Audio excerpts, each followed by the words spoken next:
You're listening to the Be Forever Cool podcast. My name is Rex45, and this is season 5, and I think episode 43. Got 2 more episodes before the end of season 5, which will start next year, but we have a lot of cool things that we're going to finish out the year with.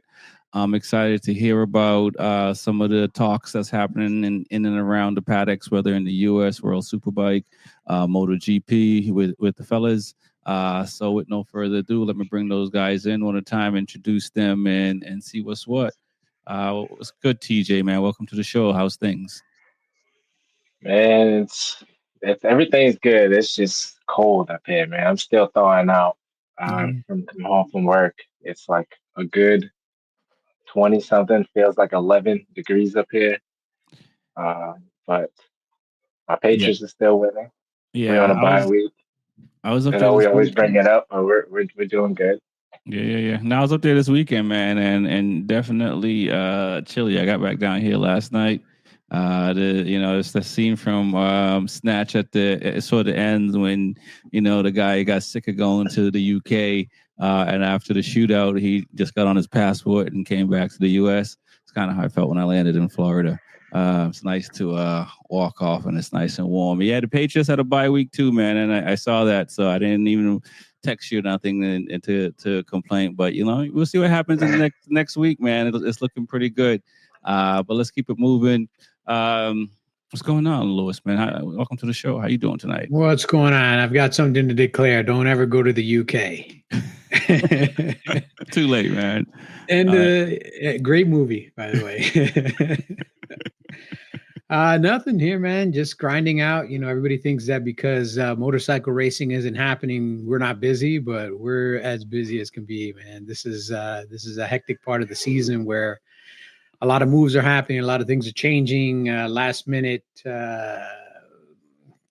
surprises. So yeah, man, we have to be on our toes this time of year, right up until the first race of the year. Once the first race of the year is done and dusted, then we can kind of calm down. But between now and then, it's 100% gas and trying to get everything in place to get ready for the season. Yeah, I mean, I don't know why, like, not that I go to theater shows and stuff like that. I mean, I have gone to stuff, but not frequent enough. But it makes me think of, like, when you're rehearsing all the time, or when you're in a band or whatever, you spend a lot of time just practicing just to make everything get right. So when the show comes on, you're tight. So I got to assume it's kind of the same thing, and you really don't know until that first opening night. Yeah. It's what it is, the duck on the pond, man. Up top, it looks nice and calm, but below the water, it's just hectic. No doubt. Speaking of hectic, let me bring Reese in here and see what's happening with him, because I'm pretty sure he got something hectic to tell me. And I don't know why my these things are not working properly tonight. This is unbelievable. What's going on, man? Welcome to the show, man. How you doing? It seems like I might need some rest. Yeah, man, you might need some rest tonight, boy. You seem like you are tired today. What's good, man? I see you got that Indiana. It was actually Indian, not Indiana. I'm thinking of basketball for some reason, but I know it's the motorcycle T-shirt. What's good, man? How things with you? Hey, man, can't complain. Just out here working and trying to stay warm at the same time, man. Literally up there in Montana, -7. So. Oh man, dude, that's cold. That's real cold. Is it pretty accurate what Lewis is saying about duck in the water? You guys are running around right now, even though it looks like y'all are chilling. I mean, pretty much. I mean, it's this is the hectic time, man. I mean, our test dates just came out, so we got a bunch of them for the new season. And we just finished winter testing, and it's time to take a little bit of a break for the holidays. But right after that, it's all gas and go, man. Right. That's it. Man, all right, let's jump into it. Let's talk. Let's talk about what testing looks like for Motor America riders this year. How many testing rounds do you guys get before the season start? I mean, honestly, I think I saw about 6, 7, something like that. I mean, that's literally just with the team. I mean, that's not with Moto America. So we got a bunch of them, man. That's not even extra ones he's going to include. So. Oh, got you. So And does Motor America restrict how much personal or private testing you guys can do when they come out with testing? No, we get as much testing we want because we get track days. We can go out there for track days and do testing. We can rent the track out ourselves. I mean, we have like I said, I think I saw 6 down in Arizona at the Podium Club, and I think we got 1 at Coda. Okay. That's what's up, man. Well, we're gonna hear all about it as those things come on. Let's start with Lewis, man, because I know this guy. He got his ear to the ground with the rumors and stuff like that. So get us up to date on what's going on. I guess let's start in the Motor America before we move to MotoGP.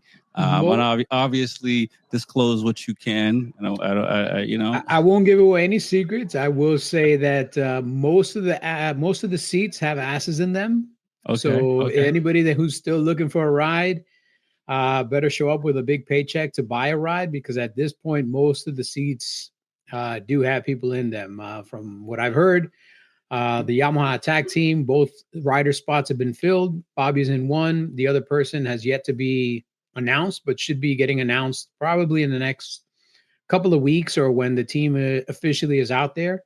Anybody that's gone to some of the testing might have seen some of the people that are testing the bike, so that'll narrow down what they have.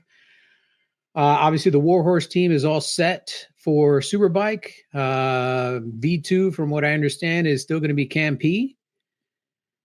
Orange Cat, there's 2 Superbike riders are set in stone. They're going to have a big announcement actually in Europe. They're actually going to fly the 2 riders out to Europe and do a big BMW presentation. So they'll have the riders out there. They're also going to be have 2 riders in another class, and those 2 suits have also been occupied. They're going to make an announcement of that. I'm guessing also in about the same time frame, within the next month or so, because these guys need to get out there and start testing for that class. Obviously, Strack Superbike, we know that it's going to be Matthew Schultz on an R1. Strack Super Sport, as far as I know right now, it's only going to be Blake Davis on the R9 for that team. So it'll be a 2-rider team, 1 in Superbike, 1 in Super Sport. M4, the only rider that I don't think is going back to N4 is SDK. I believe they're going to retain Richie Escalante and Taylor Scott. And then Honda, I think a couple of the spots for Honda are secure. So like Hayden Gillum and maybe one other rider are secure, but there's a couple of open spots. So there's still a lot of movement throughout the paddock, but the better rides, let's put it that way, are pretty much all locked up.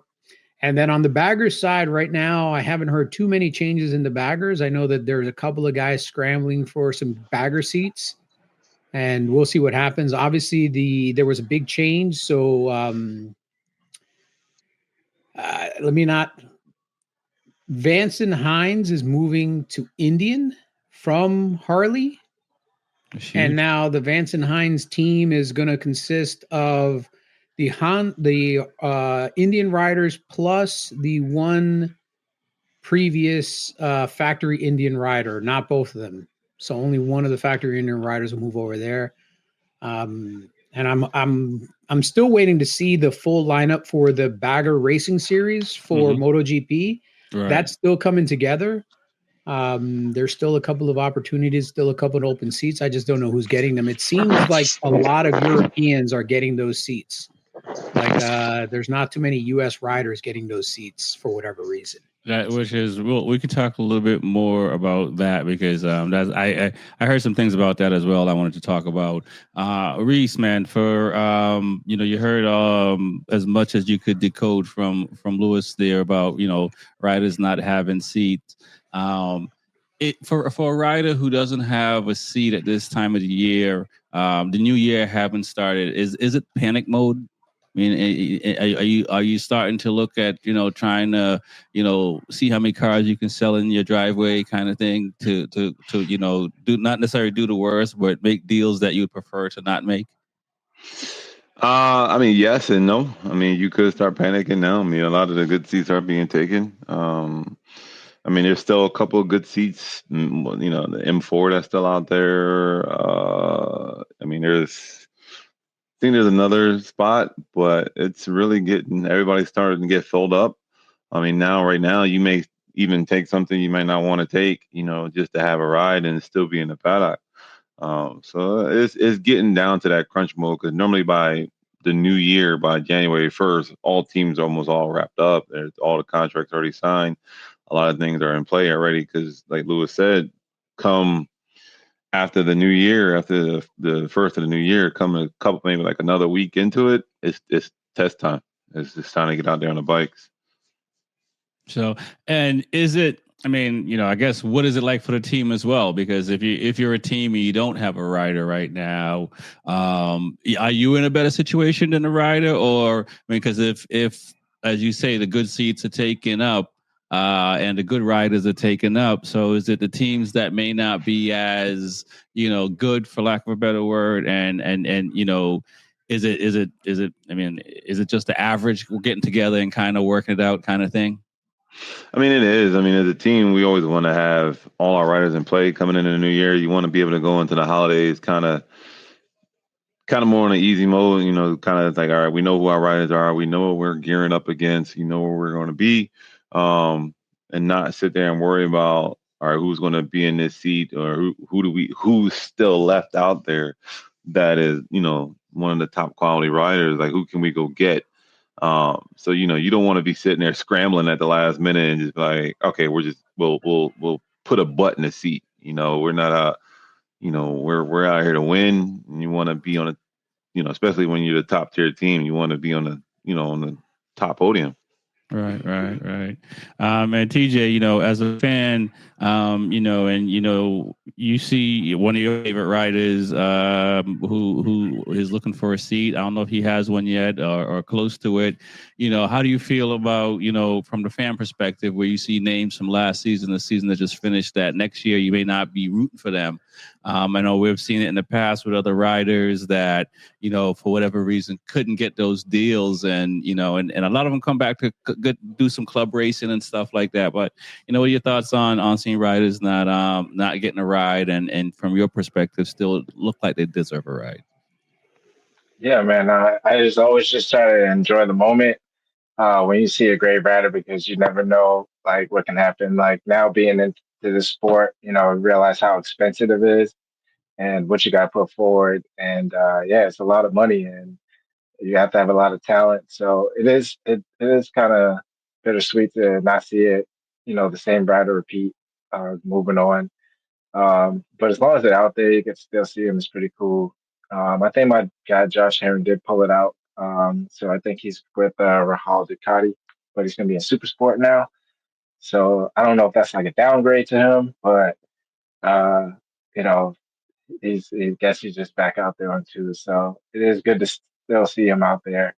Well, good to still see him perform for 2026.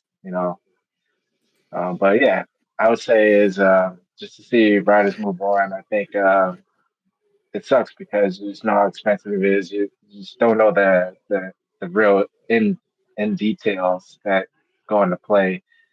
But as a fan, you just think they should just be out there because they're good riders. There's just so much more into it. Yeah, there's a reason why Jennifer Lopez has been engaged for 7 times and got 5 rings. Just because you look good don't mean nobody want to keep your ass. And quote to that, as what Lewis just said, behind every good looking woman, there's some dude tired of her shit. Yep. And when you've been, I think, on every bike in the paddock and almost every team, and you have to come with money to get a ride, yet you're a champion, a multi-time champion across several different classes, I think it tells more about you than it does about the team. Gotcha. And with that said, we heard TJ it said he didn't know if it was a downgrade or not. We see Matthew Schultz do this the last couple of years, go from Superbike down to Supersport and back up to Superbike. Is this kind of, like the G League in a sense that, for whatever reason, or is just kind of where contracts are, where opportunities are, and they just kind of just doing what's best for them. Is this a downgrade for Herring, or is it just good business sense to, keep the cost low? Want me to take that one, Lou? A downgrade would be unemployment. That's the other option. You can either ride this bike or you can stay home and watch. If nobody else in the Superbike paddock wanted to pick them up, and there were seats available, Orange Cat had a seat, Honda had a seat, M4 has a seat, Attack has a seat, but Attack doesn't want them, M4 doesn't want them, Honda doesn't want them, BMW doesn't want them. Like, you're a multi-time champion, nobody wants you. To me, again, that says something about you, and you have to go out and find money to pay for a ride to get into super sport. Because realistically, that's what I see happen. He went and found a sponsor that was willing to buck up the money that it would take for Ray Hall to put out another V2. He was able to do that, and that's good for him because he's one of the few riders that takes his collateral online and is able to monetize it. Right. Most of the riders are horrible at that. I have arguments with riders almost weekly about how much they suck at selling themselves. You got no other product, man. You have your talent and your ability to ride is your only product. And if you can't market your only product, you suck as a company. Right. So, I mean, and so, I mean, for him to, and, we see this we've even heard this, I believe, in MotoGP as well. Some people have had to bring money. I think it was Miller that said something Miller, or whatever. So a lot of guys have had to bring money to keep a ride. Right. So it is kind of the way these days. And we've heard other riders in super sport and stuff like that. But here's the thing. If you bring money, right, at least you have a ride and you're in the paddock. If you win, you have the opportunity to win money through sponsorships and through other deals. If you win a championship, you set yourself up to possibly move to another team that the following year will pay you to ride the bike. At least you still stay in the conversation. Right. And Reese, is a championship in super sport for Jack Herring enough to make all be forgiven? Not that I know what all is. To make it back, maybe not. I mean, people will never forget what you've done. I mean, the paddock is real small, and sometimes people will never forget what you've done. Sometimes you can leave a sour taste in people's mouth. That's anybody. That's not just one person. That goes for anybody, But then again, sometimes, just being honest, sometimes going down, which like Matt did and Josh is doing, it can actually humble you and actually sometimes save your career. Right. Marquez going to Grassini. Yep. Yeah. And then the other thing you have to look at here is, he has an opportunity. Obviously, if he goes to Daytona, he gets, in the V2, he gets an opportunity to win another Daytona if he can win in a Daytona. So at this point, at least he's doing some stuff, one, to stay relevant, to stay in the conversation. I will say this, PJ, if you see him showing up with a yellow suit and keeping it in his bag, be careful, man. Because the second you get hurt, trust me, man, the first guy is going to be in line for that seat is going to be him. So check the torque on your bolts and make sure that you got a good chain. Because I'm not putting it past somebody, but isn't PJ on a V4 this year, next year? On a V4, but if he's on the same team as Herring. Yeah. And, they're both in Alpine Stars. I'm sure Herring's going to be like, yo, get me an extra yellow suit just in case, God forbid, something happens to PJ. I can slide right in there. Oh, I see what you're saying. Yes, he can race up. Yep. You never know. And how I can fill in. Oh, PJ got hurt. What? His chain fell off? Oh man, I can fill in.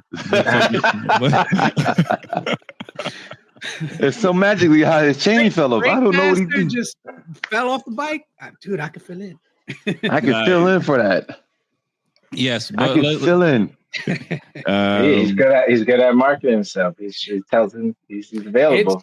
I've always said that, man. As much as I might not like him as a person from the interactions that I've had with him, I still appreciate his ability to sell himself and pitch himself and mold himself, at least in the eyes of the people that follow him, as like the hard grinding American racer that I can see eye to eye with, I'll give him that. Hey man, that's listen. And we see what Michael Jordan in 2311 is doing with NASCAR and trying to, fight and get their piece of the pie. Something similar may trickle into Motor America in the sense to get riders to have don't have to do things like this to stay in the sport and make a living. Not just the riders, the teams as well, because it costs money. A lot of money. A whole lot. If you only knew what that bill is a weekend. Yeah, I'm still surprised when fans don't understand the economics of racing. I understand they're fans, but the economics of racing, I've always said it, the I deserve this or this rider deserves that. No rider deserves anything, man. Like, you have to negotiate it. You have to work for it. You have to put yourself in the right position. You have to have a good amount of luck as well as a good amount of skill.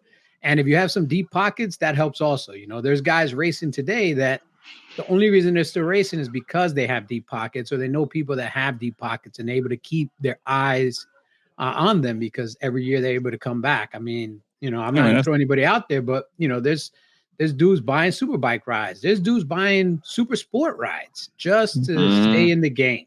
Right. Yo, man, it's expensive, man. It's an expensive game, and you think you guys' tire bills are expensive a year. What people pay a year, we pay a weekend. Hey, Formula One pays $30,000 a race. Exactly. It's expensive, man. You're like, God damn.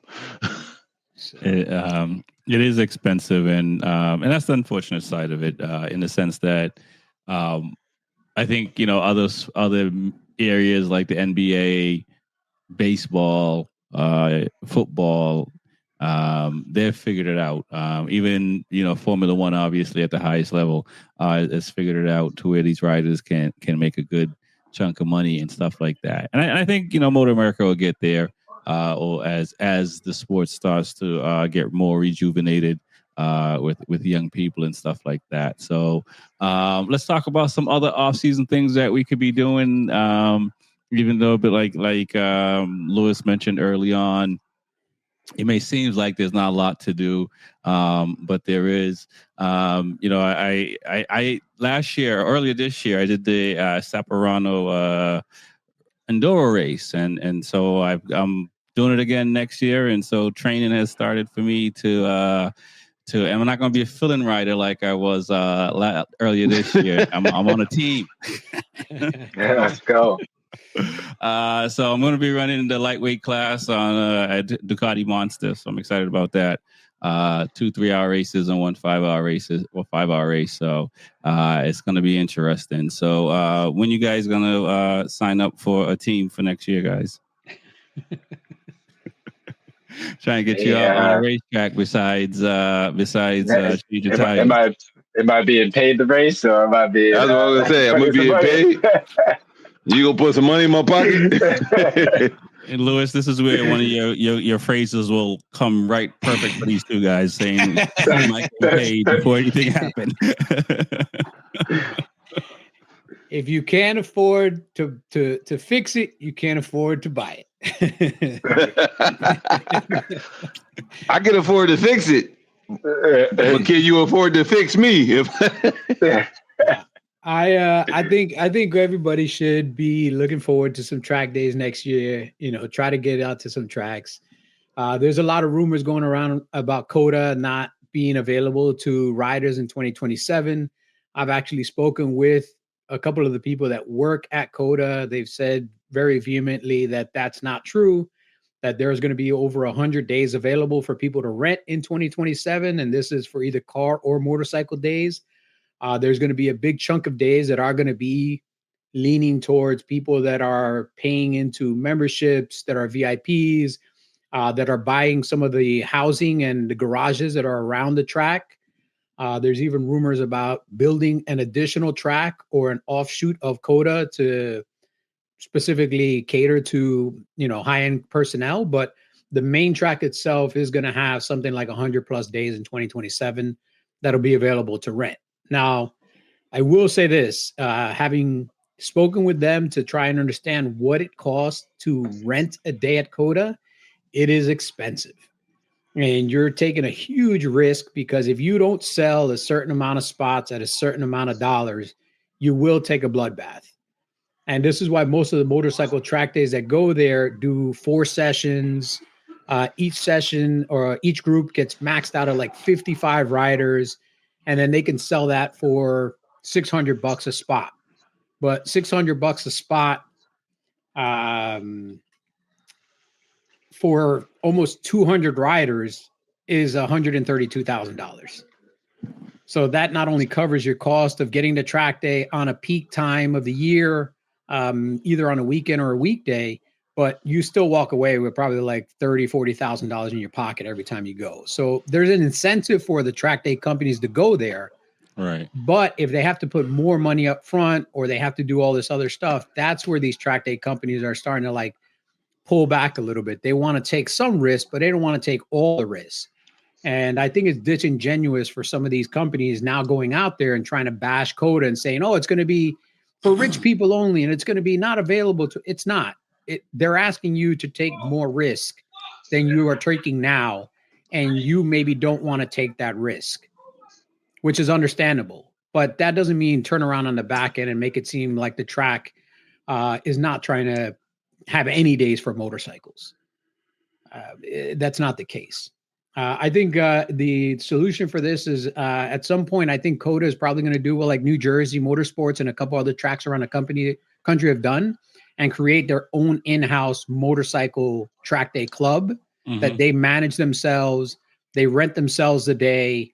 They maybe don't make a profit, but they break even. And that way they can still keep motorcycles involved in their tracks. Outside of NASCAR tracks, only because NASCAR owns most of the NASCAR tracks or has a big percentage ownership in NASCAR tracks.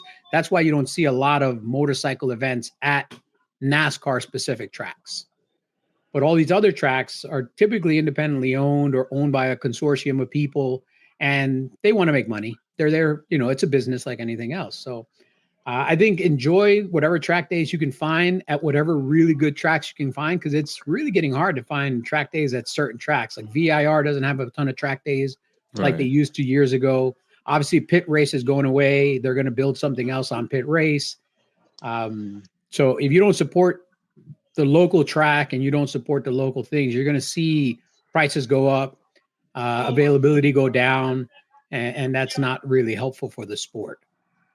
Right. No, I agree. Spending money is always a good thing, and getting to the tracks and the tracks you like is a great thing. And I know you guys just gave me a little bit of grief about coming racing and so forth. So, for folks that are not training for the race season next year, that love to watch motorcycle racing at any level, we thought it would be a good idea to start talking about the races from yesteryear. We're going to go back to 2002, the first year for MotoGP, coming from the 500cc era. Guys, pretty crazy times back then because they were racing on 500cc and 1,000. A few reasons why they switched bikes. One, they wanted to keep up with the modern bikes. So a lot of street bikes were selling thousands and stuff like that. So the 500cc wasn't a good crossover. Also pollution. Who would think that bikes would cause pollution? I mean, we think of trucks and all these other things, these big tankers and all this stuff. But 500cc bike. I also, what do you guys? Let's talk about when you started watching the MotoGP racing, and what are your thoughts on, or what are your thoughts on 500cc versus 1,000? That transformation. We'll start with TJ. You said, when did I first start watching MotoGP, or like just to give the audience a little bit of how long you've been watching versus when the 500ccs came out and the 1,000ccs came back. So I started watching MotoGP probably 2018. Yeah, I sound pretty young, but once I started watching it, I fell in love with every second of it. So I try to watch every aspect of it, trying to learn everything, and then I did watch back a few years. So with that being said, I was pretty much bred into 1,000 cc. So going back watching the 500s and all that, it's cool and it's good to see like uh, just the not having technology on the bike and just the different riding angles that these riders are doing, and obviously things were way different back then, like the track layouts and stuff like that, and the safety. But that was pretty cool going back to watch like vintage racing, and there's just a lot of things have unfolded, and it's actually pretty good to see like how far it's expanded. It's definitely got a lot safer, Yeah. even though they are on 1,000s now. I still think it's as safe as it's been.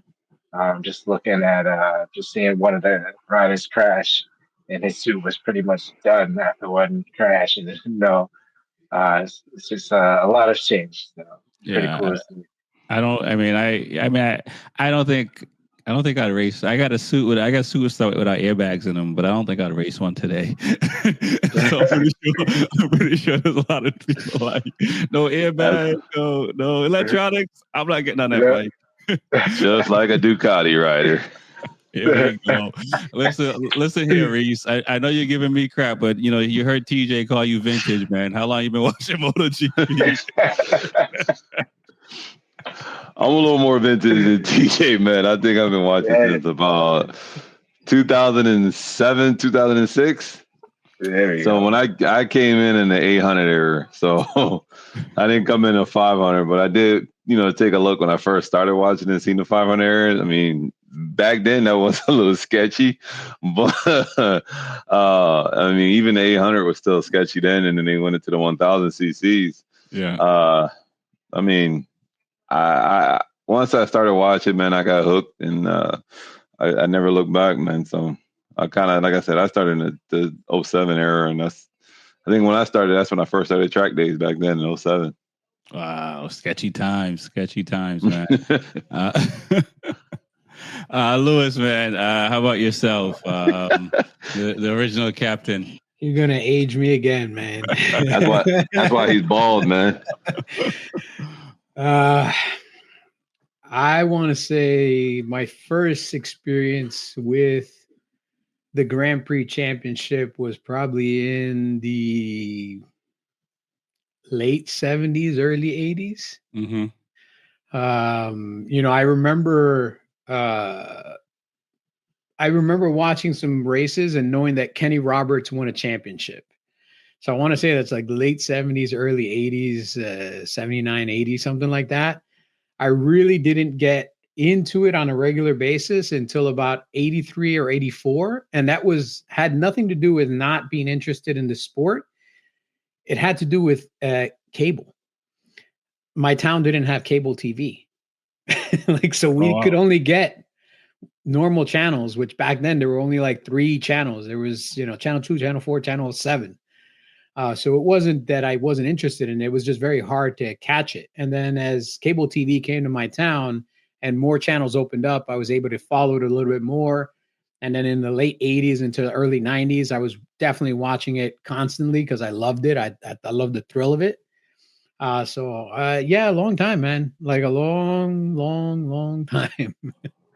Hey, can I say something real quick? You showed that clip, right? Yeah. I think I saw that live. This is what I mean about safety. Like they did like I don't know how many laps while he was just still laying on the straightaway. Like they didn't move him at all. They didn't red flag it. They didn't do anything. Like after that start and that accident happened, like he was laying on the straightaway sideline for a while. That's what I mean. Like things have changed. So it's pretty crazy. Oh no, things have how I'd say more fear. Like we had no fear back then, basically less fear. Yo, what's sad is that he's been watching GP since I've been born. I was born in '82. He's been watching since '83. Yeah. God damn. Yeah, I will say, I'm the young pup. making it through a season back then, just making it through a season and making every race was in itself impressive. Because I mean, the amount, if you look back, if you were able to go through and see how many like substitute riders and fill-in riders they had back in those years. I mean, there was guys that one weekend would be on a Honda and the next weekend would be on a Yamaha as a fill-in rider, because they would literally jump from manufacturer to manufacturer just because manufacturers couldn't keep guys healthy throughout the whole season. So even though 500cc was exciting racing, Right. it was inherently very dangerous. It was, and maybe I might catch a clip of one of the guys that made it look beautiful was Gary McCoy. Man, he was a rider that would slide that 500cc bike around the track. And back then, seeing the rear spin up wasn't something that you normally did. I mean, like how we see it today. Can you guys list some of the? I guess I should outlist some of the riders back then. In 2002, we had Max Biaggi. I think everybody knows Biaggi for the most part. Caparossi. Yeah, Caparossi. Who else we got? We got John Hopkins. Hopkins was his first year as a rookie in 2002, coming out one of the Americans, and unfortunately through injuries and whatnot, didn't get to have the kind of career I think he would have liked to have had in MotoGP. He walks like a cowboy. A lot of Japanese racing at that time. A lot of Japanese. I'll let you run off the Japanese names, Louis. I'll just do the last names.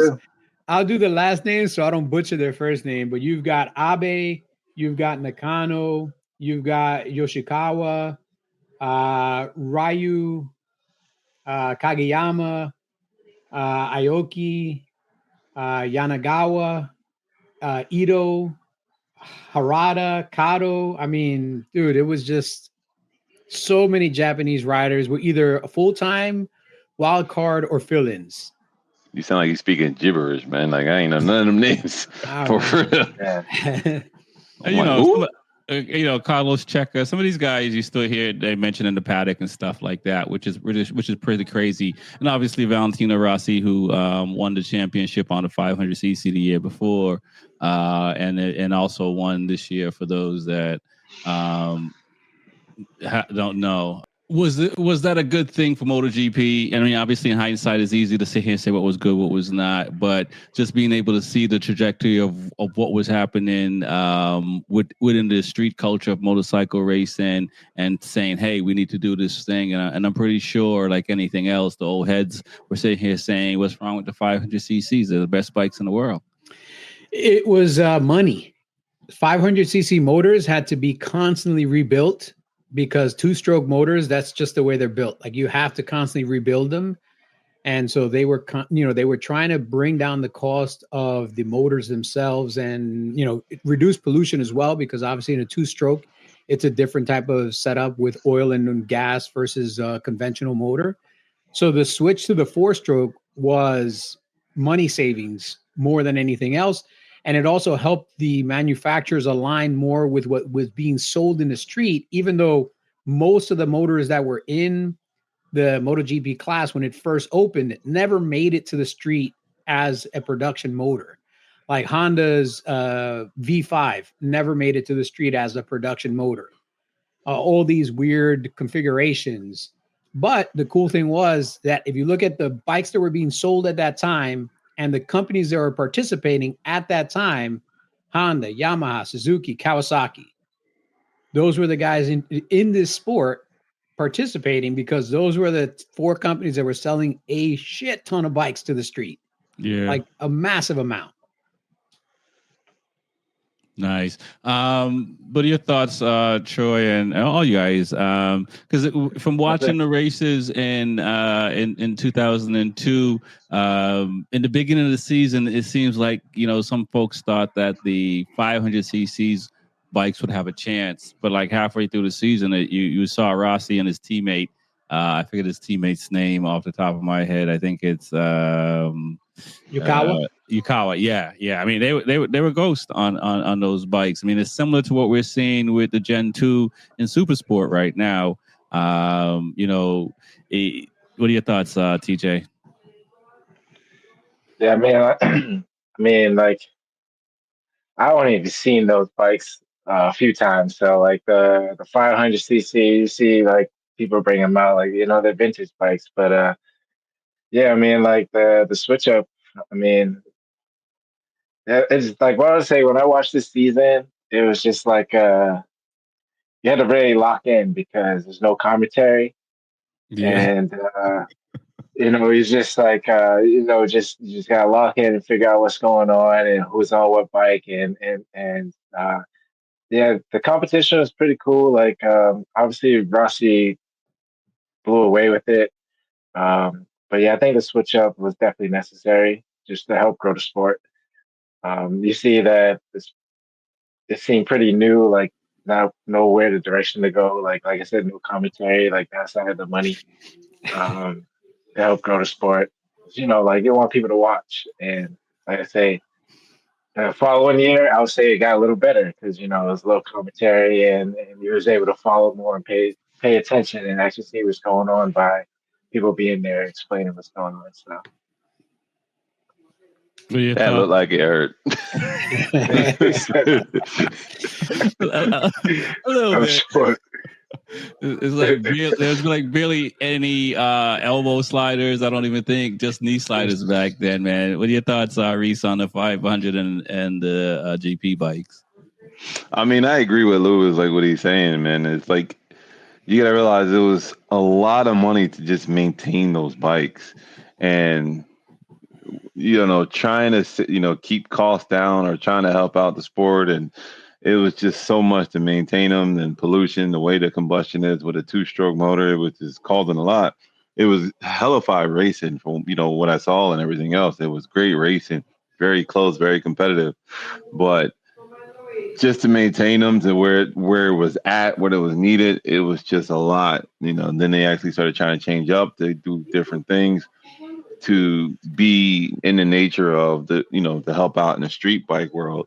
And like didn't say a lot of the motors didn't even come to play. Just like a lot of the motors that we have now in GP probably won't even come to play, but they'll take the concept of that motor and build you a street bike. We like that, and also I know only Ducati riders like to hear about techs, but tech coming from the GP bikes to street bike has really made a lot of people safe, right? No, it has absolutely, but there's also a lot of tech that went to GP and never made it to your street bike. Right. Right. I've yet to see a street bike with a seamless transmission. Never came to the street bike. I've yet to see a street bike with a V5 configuration. Honda had the VFR 5 VFR, which was a V type motorcycle, but it wasn't built for sport. It was more of a touring bike that had very clean power delivery, but it wasn't maxed out for torque and horsepower and everything like that. Well, I guess I wouldn't say seamless, but it isn't the new V4 first gear is. Neutral is beyond first gear now on a new V4. Did I mishear that? So instead of one neutral, it's neutral one. Yeah.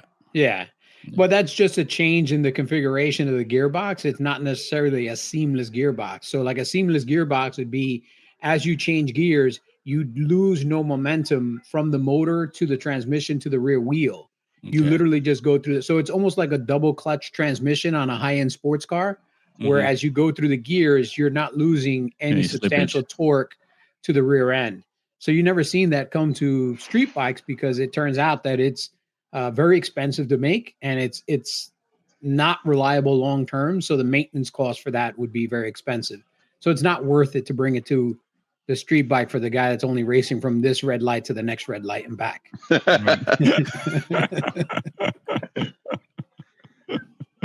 Man, I see what you're saying. But let's also talk about we mentioned the riders who were here and there and there then, which were a lot of more non-Americans. There were some of the Americans. We had Kenny Roberts Jr. We had John Hopkins.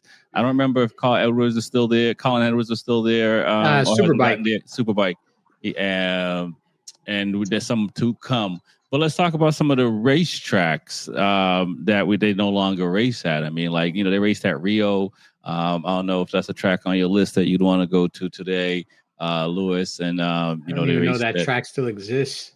A lot of tracks don't exist. They're just like sitting there rotting away. South African Grand Prix. I mean, Suzuka, obviously, they don't go there because that's a death trap. The World Endurance Championship goes there, but nobody else really, GP wouldn't go there. That track is an absolute death trap. Yeah.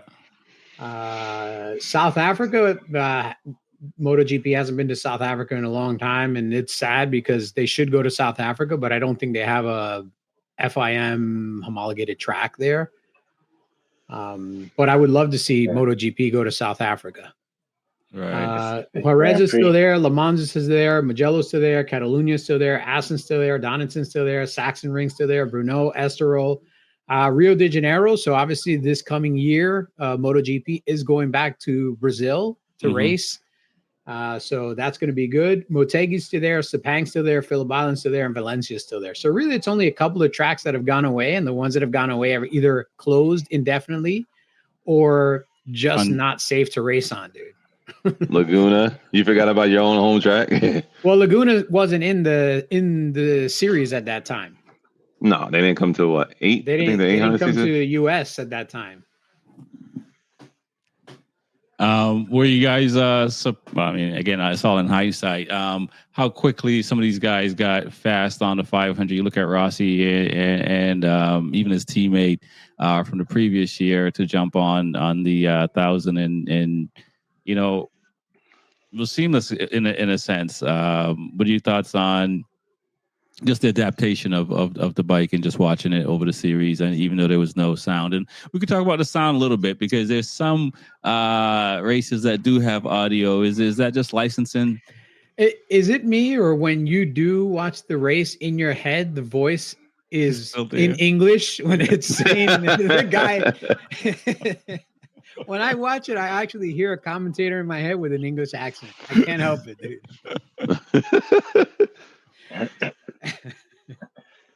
No, I think it's pretty cool. Like, I think, like I said, the 500 cc's. I feel like going into the new 2027, that's going down to like the 800 cc. 800 cc is kind of like that same version to me. But I think they definitely improved and learned a lot on those bikes. They seem, now to explain it, Lewis explained it, they're definitely hard to maintain, so you don't want to crash and mess them up or anything like that. The season wasn't as long, but for watching it, just the commentators, it's kind of still the same vibe where they have like a celebrity guy there, like a boxer or a dancer or someone there. And so like that tradition I still see carries on. So that side of it is still pretty cool. But yeah, I don't really know much about the 500 cc's and how they maintain it. So I'm sure you can outgrow that bike pretty fast. I wouldn't say fast, but like, for the size of the track, you can definitely, max out. And I'm sure that's why we got up to 1,000 cc's. Now we feel like it's so dangerous, or we need to go down a step. Well, a 500 and the cost. A 500 cc two-stroke is a very powerful motorcycle. Even though it's only 500 cc's, it'll put down a lot of power. The problem with a 500 cc is just if you think about a two-stroke dirt bike, its power band is very spontaneous. Like it's very, it's not linear. It has this like ring, like it just, it will go from 0 to 100 really fast. So you have to be super smooth. And I think that's what allowed a lot of the riders that went from the 500 cc's to the four strokes adapt very easily, because they went from being super cautious on the throttle because they didn't want to go launch to the moon. Now that they're on a four stroke that delivers power in a little bit more of a linear way, and a little bit more predictable way, they can actually go faster because they don't have to have that hesitation when they first crack the throttle and get back on the throttle after the braking. They can actually start to roll smoothly because it's not going to have that unpredictable spike in power that you have to kind of manage through. So this is why you saw like halfway through the season, I mean, when they really started getting adapted to how the throttle and how the motor responds, they started, I mean, dusting the 500s. I mean, they were beating the 500s by like laps. Like this is back when GP riders used to get lapped. You don't see that now, but back then GP riders would get lapped. That power band on that two-stroke is definitely a scary moment. So I know that for sure. Even though I've been on one, but definitely impressive for these guys to have their, the patience in the throttle to show their skill level to keep up. But yeah, it's definitely. I knew there was no time to go to that high CC as you were saying. Nope. Before we see what Marquez is doing right now in MotoGP, and Rossi won it in 2002, won it in 2001. The next rider behind him was 140 something points behind. Granted, Rossi only had 355 points. There were some talented riders in the sport back then. Is there more talented riders today in MotoGP, or the bikes and the teams are just closer together? So it seems like we're on a more equal playing field today. What are your thoughts, Reese? Let me see how I put this. How we were talking before, my uncle. I think the riders back then were more of a dog. It was more aliens back then than it is now. The riders now, they are very talented, but the riders back then had more skills because of, as like Lewis said, you had to learn with the power band on the 500, and what transitions you into the 1000cc era very easily. It just the way the power came out with the linear and the four stroke and versus two. So, and then a lot of the riders nowadays, as you know, we're all based off of electronics. Once we go down to the 850 era back down again, now and you're taking away some things from the rider. Now it's pretty much putting everything back in the rider's hands. And now it's going to take a lot more skill for you to actually be up there instead of just twist of the throttle. That makes sense. So now, I mean, it's kind of hard. The guy nowadays, it's like the machines is made the work a lot easier. The machines made everything a lot easier versus what it was back then. Back then, you had to actually work. Now you don't have to. Just kind of twist the throttle and go, and let the electronics kick in and do it. Right. What are your thoughts, Lewis? I look at it like any sport that evolves, the athletes in the sport evolve with the sport. So at the time of the 500s and the early adaptation of the 1000s, there was a lot of talent because there wasn't a lot of shared skill. Like you had to come with talent. But I think over the years, we have very skilled riders now, but very highly talented riders are still a dime a dozen, if that makes sense. The thing is, now more guys know the technique to go fast and learn the technique to go fast, but there's only that few riders that come with the talent that not only go fast learning the skill, but then can find that extra notch or that extra peg. So like a Jorge Lorenzo, for instance, he came in a little bit later on. So when the 1000s were introduced, he was still in the 125s. He was still a kid. And he was seeing what they were doing in the 1000s, and he was able to come into the 1000s and quickly adapt to the motorcycles and become very talented. Why? Because he had the ability to see the people before him. Before somebody saw somebody dunk in the NBA, it was all layups because nobody could reach the rim. And as soon as one guy started dunking, everybody started dunking because that was a new way to score a point. And then some people just started taking dunking for granted. So then some guys started jumping from the free throw line. And that was a new talent that nobody else saw.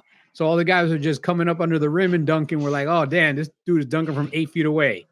I can't do that. I'm just going to stay here. And then somebody came and dunked from 9 feet away. So there's always going to be skill that goes higher over time because you learn from the people before you.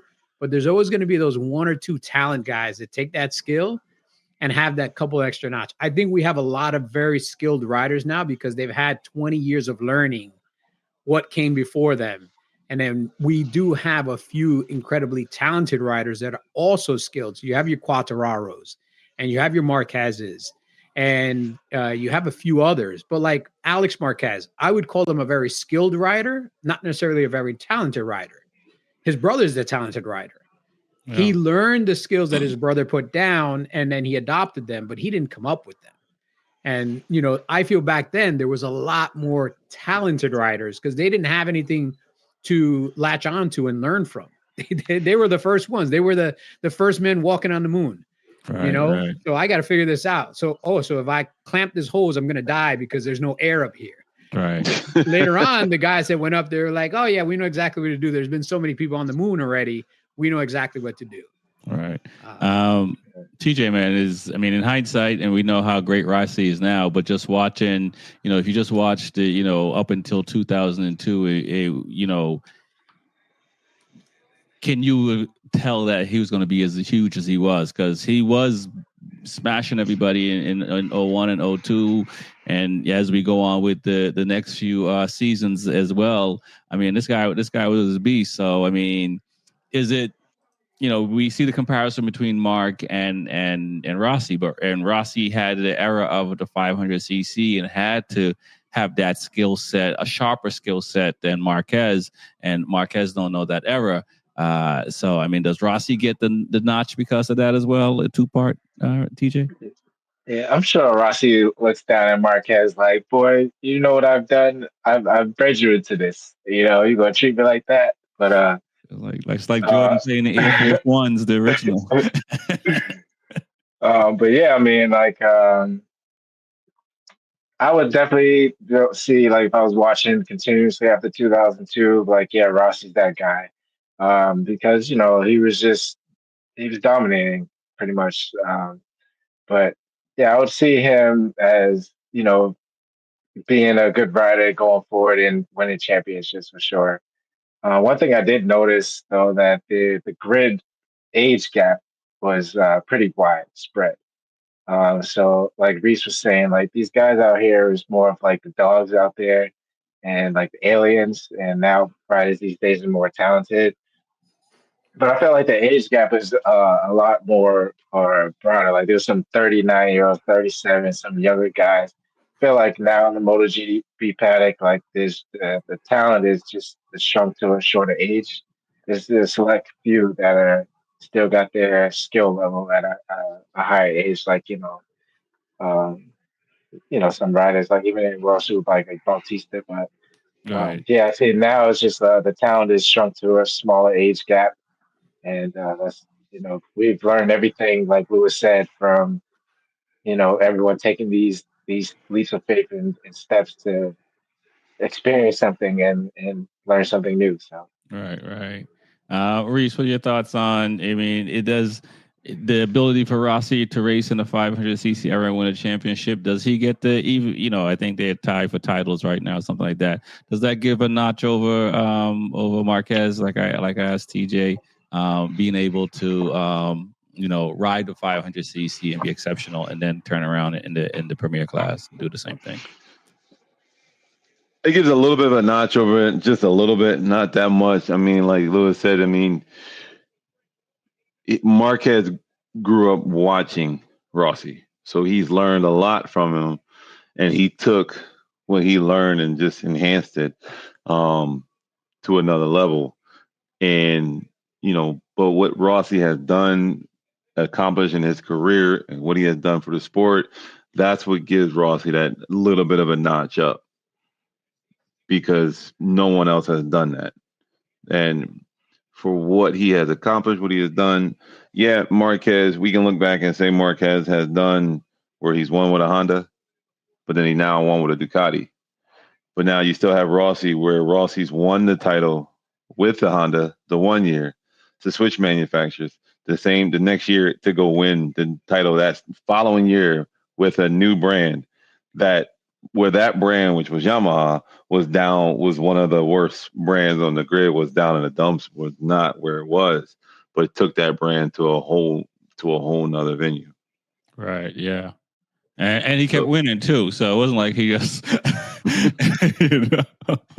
What are your thoughts, Lewis? You want to add to anything that TJ Reese or argue against? Yeah, no, I won't argue with them. Rossi has definitely done, stepped on more unclaimed ground than anyone else. I mean, you're talking about the won a 125 championship, a 250 championship, 500 championship, 1000 championship, 800 championship, back to a 1000 championship. I mean, the dude has won on almost every configuration on a motorcycle known to man, short of winning the Baja on an adventure touring bike. I mean, when it comes to winning on a motorcycle, the guy set the standard very, very high. The one thing I'll say is that standard that he set, all records are meant to be broken. The only record that hasn't been broken to this point right now is Giacomo Agostini's overall title run. But, again, we're talking about a very long time ago when he was the most talented rider in the grid with the best bike in the grid. So he had, a very long run where, one, he was lucky he never got hurt, but two, he was the right guy on the right bike at the right moment, and he just killed it. Rossi was the right guy on every bike, on every motor, just killing it, making it happen. And then same thing, Marquez learned from what he saw from Rossi. All these guys learned from what they saw from Rossi, and then they were able to go that next step. I mean, I think if Lorenzo would have stayed in racing longer, he would have had a few more championships because Lorenzo was an incredible rider.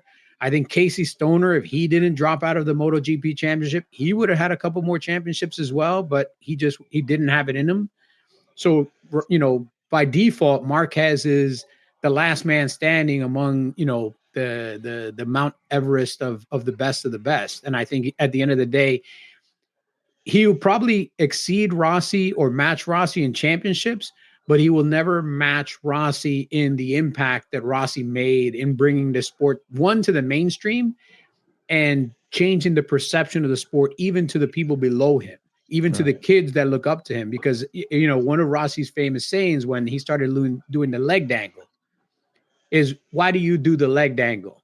And Rossi says, I can't explain why I do it, but I can tell you why everybody else does it. Because I do it. So that's the kind of, rider that he was. And you can never take that away from him. Controversy, no controversy, whatever. Even if Marquez ends up winning more championships than Giacomo Agostini, at the end of the day, I look at it the same way I look at the LeBron and Jordan debate. LeBron just has more points because he's been around longer. But at the end of the day, who's the guy that made everybody in the NBA a millionaire? Because before Michael Jordan, millionaires were a dime a dozen in the NBA. Now everybody's a millionaire. Why? Because Michael Jordan set this new bar for what you get paid and how you play and how intensified you go to the sport and everything else. And that's what Rossi did. He set the pavement where Marquez can get $22 million a year to ride a bike and all this other stuff. We don't buy LeBrons, we buy Jordans. Yeah, man. I see LeBrons at the closeout aisle at the Nike outlet all the time. Every color, every size, always available. always available. It's interesting to hear, not just hear, hear and see the players that said if Michael Jordan wasn't around, I would have won a ring. And then the same players that say it around LeBron James when, everybody had to go through him to try to get a ring. But they're different caliber players that are saying this. Mm-hmm. I mean, anybody who had to go through LeBron to get a ring probably got a ring because he didn't keep too many people from winning rings. But, for a fact, Michael Jordan definitely kept a lot of people from winning rings. There's, Charles Barkley will tell you, he loves him and he hates him because he doesn't have a ring. There's a lot of guys that when he retired for those couple of years to go play basketball, try to take advantage and get as much as they can while that moment was there. Because Rockets. as soon as he came back, the Rockets looked unbeatable. And then as soon as he came back, went on another winning streak and kept guys from winning again. Man, I think that's it. We're over a little bit over time, guys. What are your thoughts on the 2002 season?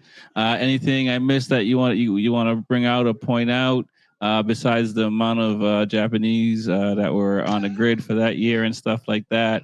Anything you want to add, or maybe tell the world that they should go watch these old series, because it is still, even though there's no commentary and like Lewis says, kind of like when you're reading subtitles, after a while you don't even realize you're reading or hearing the words.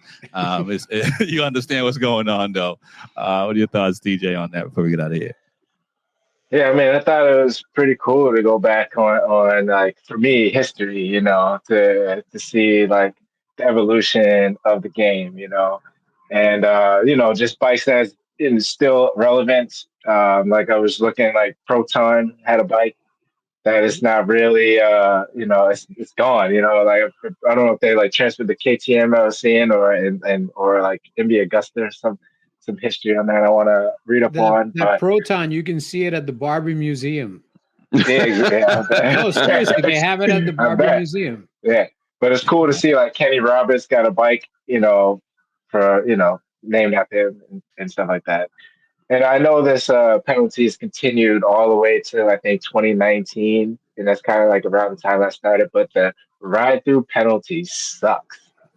So like whenever you get into like a ride-through penalty, your race is done. So it's cool like to see like how we evolved in the long lap penalty now. For people who are just getting into it, just knowing that it's pretty cool to see like where we've evolved to. Nice. I agree. What are your thoughts, Reese? I mean, it's cool to go back, and like TJ said, it's always cool to go back. And there's, it's a saying, you never know where you're going till you know where you've been. Mm-hmm. And to know where we were when it initially started, like just even going to 2002, to see where we are now, to see where the bikes have evolved, to see where the riders, the equipment, the technology, to see where everything is. It's just a unique atmosphere to know that this industry can grow to that extent. Is almost we're almost at F1 racing, electronics. That's technically where we are.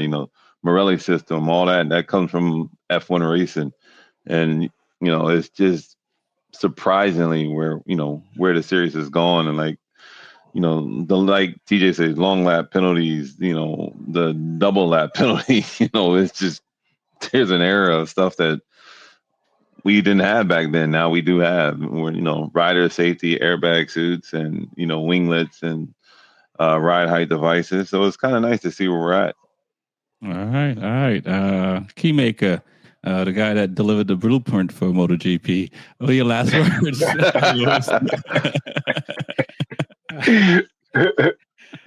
For me, the one thing when I look back at these names, I remember watching these guys race live and knowing how many of these riders are no longer with us because of, these guys truly were risking it all. They were on tracks that didn't have the safety we had.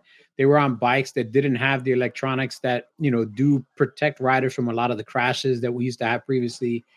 They didn't have the safety equipment. They didn't have the airbags. I mean, some of these guys were literally smoking a 6-pack in the garage before they got on the bike, because if the bike wouldn't kill them, the cancer would kill them. I mean, Marlboro, all these cigarette companies were sponsoring these guys because they were using the product. But looking back at like guys like, the Giro Kato and Abe and all these guys that lost their lives doing this, it's always good to go back and see how talented these guys were and appreciate what we have now, because these guys didn't have it then. Right. Runoff back then was 10 feet and I might hit that wall. We look at now, like, the last time I was in Italy, I was looking at how we take data crash data, and we share the crash data from the suits with the FIM. And this is how the FIM then is able to take this data and calculate how far back they need to push runoff areas, or if they need to add gravel, or if they need to pave a certain part of the area. So if you do run off, you have the ability to ride the bike a little bit or so. Like all this data, this is stuff that's all happened in the past 20 years. Back then, these guys would just wake up in the morning, strap on their helmet, and, you know, kiss their family goodbye. And it might be the last time, but they still did it, man. They went out there and they rode their asses off. And these bikes weren't slow. They were as fast. I mean, maybe they didn't have the top speed some of the bikes have now, but they didn't have the electronics they have now either. They were still pushing it, man. So do yourself a favor. If you're a true fan of the sport, you don't have to watch the whole season, but just go back and catch one or two races. You're definitely going to see a lot of crashes because there was no electronics. I mean, high sides were like every weekend. There was at least a dozen high sides, you know, every weekend. The crawl of shame off the track. we used to have a chart of like broken collarbones a year, because that was the most broken bone. Yeah. And in this time, I mean, almost every guy that raced in this era ended their careers with plates in both shoulders, because they would always break both collarbones, break arms, broken legs. I mean, this was like the walking wounded, and they still got up and still went and raced again, man. Oh yeah, right. It gives you an appreciation. Yeah, you know, we kind of, you know, make fun of Alex Rins limping around, but limping around the paddock, you like, if you watch the highlights and stuff, you see these guys. There was a lot of limping. If you weren't limping, you were a rookie, man. You were a rookie. You weren't even racing. You weren't even racing back then. You were a mechanic or you were a rookie. Those are the only two dudes that wasn't limping. You know, it's funny, like nowadays, like when someone noticed that I was a rookie on the track because I had no scratches on my suit. So like, you know, like it was like a saying at club racing that, you know, like my suit was too new. So now people got to roll around on the ground and get pulled, stuff like that. So save yourself one by doing it. Trust me, I remember Lewis got on me when I first came to the track with a new suit. He's like, "Oh, you a new guy? Nice bright suit." Bikes all shiny, suits all shiny. Not for long. Yeah, I definitely agree with what you guys saying, Lewis, about watching it. It is cool to know where things started. It's always good to know where you come from personally, but from a sports, if you're into sports or anything, it's always good to know the history of it. And if you're paying for MotoGP.com to watch races and you have nothing else to do, now's a great time to catch up on all the fun stuff and learn about some of these riders. And you can see when Grassini started and what that was like. You'll see what Pons started and what that was like, and all these other teams that are now, you know, beautiful large MotoGP teams. They were just satellite teams back in the day. So it's definitely worth to watch. My name is Rex45. It's the Be Forever Cool podcast. We got TJ with 2 Wheels and Coffee. Reese from Attack Yamaha, the real Luis Ortega. Peace.